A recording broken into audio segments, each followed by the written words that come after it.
Pivotal Attack in second, rather. Then and Now is racing in third, and they're being followed by Black Caviar Gold. Racing Keen behind them is Green Testimony, who went down to post Keen as well.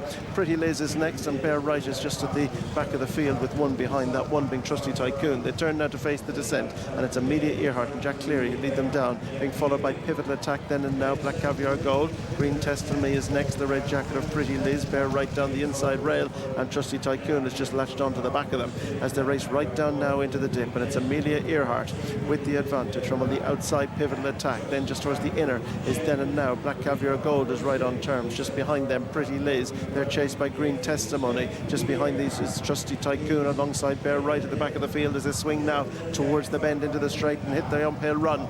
And it's Amelia Earhart. Black Caviar Gold is trying to go up on the outside of Pivotal Attack. Then and Now is just in the bucket behind them, and Green Testimony is trying to pick up. Pretty Liz is next, and they've gone away from Bear Right. Amelia Earhart leads them in, but Pivotal Attack is game on the outside and trying oh so hard. Amelia Earhart loses balance on the turn. That gives a chance to Pivotal Attack, who's straight as a gun barrel up towards the straight, and it's Pivotal Attack who tried hard to challenge with Amelia Earhart, who just fumbled her lines, and Pivotal Attack is racing right through the line. Impressive performance here. Pivotal Attack for Joe Murphy and Gary Carroll sets the week to a right toad. Amelia Earhart is second. There'll be another day for her. Black Caviar Gold is third. They're chased in by Then and Now, who in turn is in front of Bear Right, Green Testimony, and the last two to go by were Pretty Liz and Trusty Tycoon. But it is Pivotal Attack in the colours of Robert Moore, and trained by Joe Murphy, ridden by Gary Carroll, the daughter of Pinatubo out of a Pivotal mare, who came out on top, and she has a lovely attitude. The Sister to Flight plan was impressive. She really quickened. We'll talk about Amelia Earhart getting unbalanced, but Emmett Mack, you can't deny this filly absolutely bolted up. Yeah, certainly an eye-catcher, as we saw in Fairy House, and she's really, even allowing for the fact that Amelia Earhart got quite unbalanced up the hill and landed in against the rail. It's hard to take anything away from this filly. She's really grabbing the ground. I know they went steady early, but I absolutely love the way this filly attacked the hill, showed a real turn of foot, and she couldn't have been more impressive, Fran. Yeah, I think she was starting to get on top anyway before Amelia Earhart did her duck. Yeah, we'd mentioned beforehand that Pivotal Attack looked very green on debut at Fairy House. Today was very different. She came out of the stalls well, she travelled well, she did everything right. And when they quickened in the dip, her reaction was instant.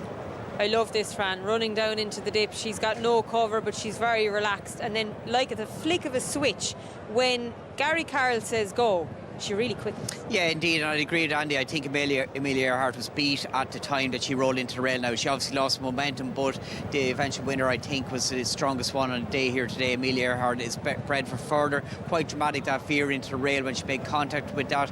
Did lose momentum in comparison to the winner, much more streetwise today for her experience of a run at Fairy House, and she stretched really well against the hill. There's the point where she balked in the eventual second onto the rail, losing that momentum. She's bred for further. This is sharper bred filly, but on debut Amelia Earhart did carry her head quite high, and today she did again also. Maybe she wants further, but maybe want to be wary of giving her wayward tendencies here today. In comparison to winner Gary Carroll on his mount, very professional. Well, Gary's in the winner's enclosure here, Katie, and he'll be hoping to do it in Goodwood on Thursday.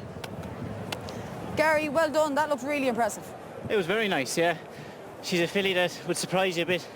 All her work, and even through the race, she goes along behind the bridle. But when I gave her a squeeze today, I thought it quickened very well now and really hit the line strong. Well, I don't know what it felt like, but visually to look at it, it looked really impressive. As soon as you moved on her, she just took off. Yeah, she quickened. Now, we didn't go all that mad, but even so, when I did give her a squeeze, I hit the line strong now. She's like a nice filly. She was green the last day in Fairy House. She's really stepped up from that, hasn't she? Yeah, Joe's happy enough for 2 rows to go and have their first run, but some of them can improve a stone from their first run. This is one of them. That's for sure. She looks a very exciting prospect. You've got Pow Under Me in the next Virgin? Yeah, looking forward to him.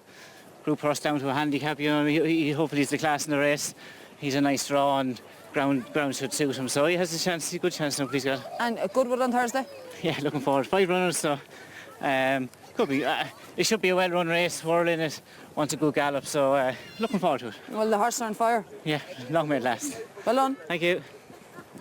Yes, well done, Gary Carroll. Joe Murphy, many congratulations. She's a really good filly, Joe. Yeah, we look forward to her. She's out of a pivotal mare, and we thought she'd run well, but then we were afraid of the Ballydial one, do you know what I mean? But we knew she'd come up the hill well. because we have a hill. She comes up the hill well at home, and if you see her over there, she's a beautiful head, beautiful temperament, and she's a lovely filly to have. You and Joe Jr. have a habit of finding these good ones.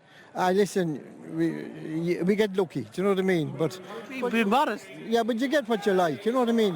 And we always work for the owners, you know what I mean, Brian? And What did you like about her as a yearling? her walk, her attitude, every time we pulled her out, she pulled in, pulled out, pulled in, pulled out, no stop, no looking, serious filly. We'll walk and talk and enjoy. Tell me about this filly, because to win like that, she must have serious potential. Well, we think she's going to go, we think she's a filly who might go to the top, you know. We'll take a look now and see where we go from here. And we'll probably go for a listed race or winners of One final question, so before Pat Healy takes the photograph. You have Grey leader down the bottom in the COLM QUINN BMW. Lots of people believe it has a real squeak. He loved the track. He ran well here last year. He won last year. He's working very well, and I think he has a good each way chance. Thanks, Brian. Thank you.